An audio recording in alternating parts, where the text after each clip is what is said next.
What's going on, guys? It's me, Zach, bringing you guys another fantasy football video. This one, I'm going to go over a couple players at each position that I think are worth taking a look at on waivers ahead of Week 6. We're just over a third of the way through the fantasy season now, so you probably have a pretty good idea of how your team's shaping up. But whether you're 1-4, 0-5, or 5-0, or 4-1, I promise you that no matter how well your team is performing right now, it's going to be a lot different come the end of the season. So it's just really important to make sure that you keep making sure your team gets better throughout the course of the season, just to make sure that you are at full strength come the fantasy playoffs. No matter how down bad you are, I promise you it's not over just yet. Even if you're 0-5, I've had several 0-5 teams make the playoffs. And even if you're 5-0, I've had a couple 5-0 teams miss the playoffs. So just keep grinding. Make sure you make your teams better each week, and waivers is a huge way to do that. So before I do get into the video, I just want to take a minute to thank everybody for all the support. We broke 290 subscribers last week, so we are really closing in on that goal of 300. It's been really awesome to see the channel grow. If this is your first time on the channel, I want to thank you for stopping by. If you do find any of the content useful, please do take a minute to like the video, subscribe to my channel. You can click the bell so you get notifications when I put new videos out. I put 3 videos out a week at least. I do a waiver wire video, a trade video, and then a start sit video. If you guys also have any questions for me, you feel more than welcome to ask them in the comments. You're more than welcome to go follow me on Twitter and interact with me there as well. But yeah, with that, thank you, and let's get into the video. So starting off with the quarterback position here, there's pretty much only 3 names that I find interesting. Number one for me is obviously going to be Geno Smith. I wasn't really confident at all that he'd perform last week against a tough defense in New Orleans, but he balled out again. He's been just really downright good so far this season. He's got really good receivers in DK Metcalf and Tyler Lockett, and his offensive line's been surprisingly good. So Geno Smith's going to be a guy that's got to be at least a streaming conversation for the rest of the season, and honestly, the way he's been playing, he might be even more than that. I'm not ready to move him into quarterback 1 territory the rest of the season, but he's playing so well that it's tough to ignore that. He's definitely got to be on your radar, and if you're really hurting at the quarterback position, he's worth looking at.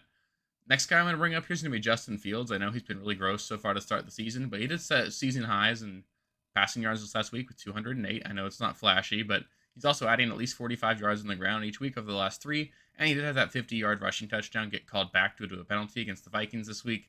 He's looked decent so far, and they're going to be much better matchups going forward. He plays Washington this next week, and then he's got matchups against Miami, Atlanta, and Detroit coming up here soon. So he's going to be a guy that's going to be on that streaming radar. So if you do have a quarterback on bye over any of these next few weeks, just take a look at when that quarterback's bye week is, and then see if Justin Fields is a nice matchup there. It's pretty likely that he does, so he could be a nice bye week fill-in for you.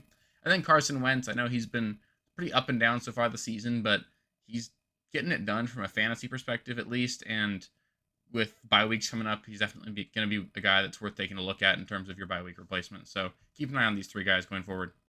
Moving into the running back position, I think this is going to be the first time this year that I'm going to advocate for really spending a priority ad or spending a lot of fab so far this season. The number 1 pickup for me is obviously going to be Kenneth Walker. I think Kenneth Walker is a really talented runner. He showed that with his huge 69-yard touchdown this last week. And we just saw that Rashad Penny, he broke his fibula, so he's going to be out for the rest of the season. Ken Walker is going to be the number 1 running back in the Seattle, and that role seems more valuable than I anticipated it being coming into the season. The Seahawks offense is putting up plenty of points. The only downside here is that they don't really throw the ball to the running backs a ton, and if they do, I think DJ Dallas and Travis Homer are probably going to be the guys that are involved on 3rd downs, but this is going to be a team that wants to run the ball. Kenneth Walker is more than capable, and I think you can sort of pencil him in as a low end, if not more, RB2 the rest of the season. So you're going to get a startable asset for the entire rest of the season. So if he's on your waiver wire, just go get him. Do what it takes to get him. After that, we're pretty much in the backup territory here. We've got Jalen Warren, Eno Benjamin, Mike Boone, and Matt Breida. These are all guys that I think are definitely worth rostering in almost all leagues. Jalen Warren would be my favorite of these. He looks honestly better than Najee Harris. Najee Harris is averaging 3.2 yards per carry this season. We know he dealt with that Liz Frank injury in the offseason. So I mean, it's very possible that Najee misses time at some point going forward. Maybe he's playing hurt. He just doesn't look great. So we're seeing Jalen Warren get worked in more and more. And if Najee were to miss time, we know Mike Tomlin does prefer to just lean on a single running back. Jalen Warren would be a guy that you can just plug in and start if Najee's out. Eno Benjamin, sort of the same thing. We did see James Conner leave the game with a bit of an injury, and Darrell Williams left the game. So there is a world where this next week against the Seahawks, Eno Benjamin is the only running back healthy for the Cardinals. And if that's the case, that's a smash start. The Seahawks have been absolutely horrible on all accounts on the defensive side of the ball so far this season. Eno Benjamin would be a smash play if he ended up being the only healthy back there. Mike Boone, he looked pretty good last week. They are using him in the passing game. He is decent in open space, and as we all know, Melvin Gordon is a single fumble away from potentially losing that job. So Mike Boone's definitely going to be a guy worth adding. He probably got picked up last week, but if not, and you have an extra spot, you might as well add him. Matt Breida is another guy. He is the clear backup in New York for Saquon Barkley. Saquon Barkley is known to get injured. We did see him leave the game for a little bit with a shoulder injury on Sunday. I think Saquon's fine. He's going to play this next week in all likelihood, but this is an offense that's clearly going to be running through their running backs. They don't have much in the passing game, so Matt Breida would be an auto start for me if Saquon Barkley were to miss time. And then after that, I've got a couple guys that are just low-end flex plays if you need them. J.D. McKissic's on plenty of waiver wires right now, and he's just going to be a guy that pretty much gives you a nice, safe floor in any week you need a second running back due to bye weeks or injuries. It's still clear that he's going to be that passing down running back in Washington, even with Brian Robinson coming back.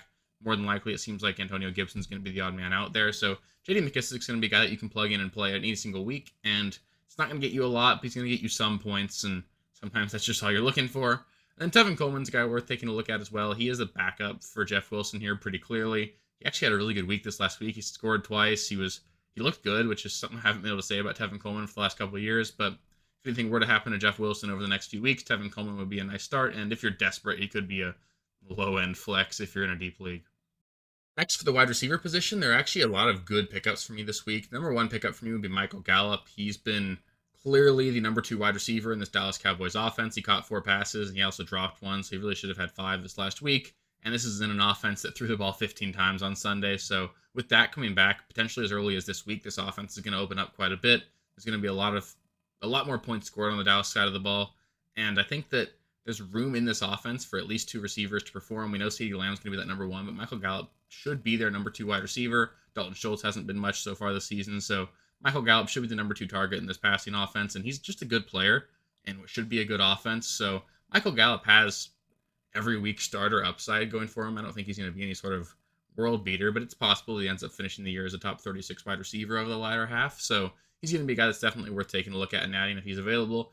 George Pickens would be another good add for me. He's had back-to-back good weeks with Kenny Pickett under center. We did see him finish 3rd on the team in target percentage behind both Claypool and Deontay Johnson this last week, but he flat out had better games than both of them. I think he's certainly a better player than Chase Claypool, and Deontay Johnson hasn't shown me a lot. Kenny Pickett does seem to like George Pickens, so George Pickens could be a guy that really breaks out towards the second half of the season. Isaiah McKenzie's going to be another guy that if he's not rostered yet, he definitely should be. He's the clear number 3 wide receiver in this Bills offense. We did see Khalil Shakir step into that role quite nicely with McKenzie missing week 5, and even Shakir was extremely productive. So, and especially this week, the Buffalo Bills are going to be playing the Kansas City Chiefs. We all know how explosive of a game that can be. Isaiah McKenzie's in line just to get enough targets in an offense that's going to be scoring a crap ton of points. You got to roster Isaiah McKenzie even in not that deep of leagues. Alec Pierce is another guy that I think is worth adding. He is the clear number 2 wide receiver in this Indianapolis Colts offense. He's honestly played great over the last several weeks. He actually led the team in receptions and yards last week, and I'm just impressed by how well he's performing. I know this Colts offense isn't great, so it's tough to really want to trust the number 2 wide receiver in it, but he's playing well enough that he's definitely worth a look. Rondale Moore is another guy that's worth looking at. I know we've got DeAndre Hopkins coming back after this week, but they finally started using Rondale Moore down the field a little bit. He is clearly a really talented player, and I do expect this Cardinals offense to get going as the season goes on, so Rondale Moore is a guy that you could use in your flex going forward. Darius Slayton's another guy worth taking a look at. He sort of seems to be the last man standing in New York. I've personally felt like he's a pretty decent player for the last few years. He's just sort of been phased out by this New York Giants regime, but he stepped up in a decent way on Sunday. He had 6 for 79. He's just sort of the last man standing. He's the only warm body there to catch passes. So if these injuries persist with Golladay, Kadarius Toney, and Wan'Dale Robinson, he might just be so necessary to this offense that he has to score some points.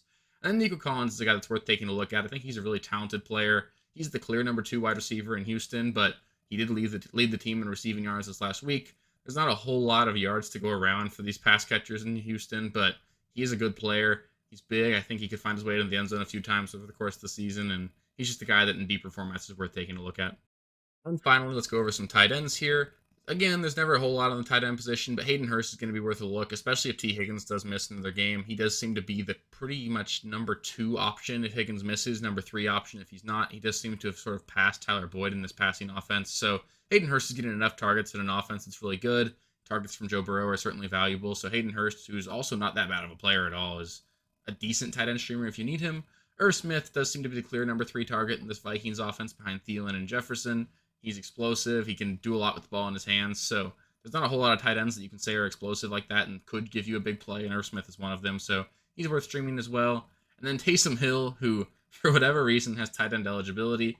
You saw him score 4 touchdowns this last week. Makes him the tight end 4 on the season, I believe, which is ridiculous. But if Jameis Winston continues to miss games, there are going to be plenty of plays where he's just the guy that the play is designed for, with Andy Dalton being the quarterback. So as long as Jameis Winston is out, I think it's more than reasonable to pick up Taysom Hill and play him in your tight end spot. He's not worth spending any sort of priority on because A, I think Jameis Winston will be back soon, and B, it's not impossible at all that he loses that tight end eligibility at some point. But until he does, Taysom Hill is going to be a guy that you can play in your tight end position. And honestly, I mean, he gives you a lot more upside than some of these other streamer options. So it's definitely a guy that'd be worth rostering in a matchup where maybe you're a serious underdog. He's just worth throwing in there to see what happens.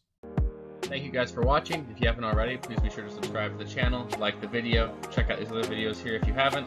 If you want more content, please feel free to follow me on Twitter at RealSteelFFB. I'll be more active on there as the season goes on. Thanks. Catch you later.